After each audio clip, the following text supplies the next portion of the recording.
Welcome to Biswa's Growth Academy. EQ, educating kids for tomorrow's world. Let's begin.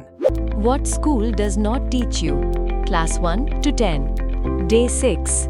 English Confidence Lesson, Part 1. আজকের ক্লাসে স্বাগত। আসুন বাচ্চার mindset ঠিক করি। ইংরেজিকে একটা হাতুড়ির মতো ভাবুন। এটা কাজ করার একটা যন্ত্র বা টুল মাত্র। এটাকে কাঁচের শোপিস বা ট্রফি ভাবা বন্ধ করুন, যা ভেঙে যাবার ভয় আছে। বাবা মায়েরা ভাবেন ভালো ইংরেজি মানে বড় বড় কঠিন শব্দ। ভুল। ভালো ইংরেজি মানে সহজ শব্দ যা সবাই বুঝতে পারে। সবচেয়ে বড় পরিবর্তন, বাংলা থেকে অনুবাদ করা বন্ধ করুন। যখন অ্যাপেল দেখবেন, মনে মনে অ্যাপেল ভেবে তারপর অ্যাপেল বলবেন না। জিনিসটা দেখুন, সরাসরি অ্যাপেল বলুন। ডিকশনারি ফেলে দিন, ছবির বই বা পিকচার বুক ব্যবহার করুন। বাচ্চাদের শেখান যে ছোট শব্দ দিয়েও বড় মনের ভাব প্রকাশ করা যায়।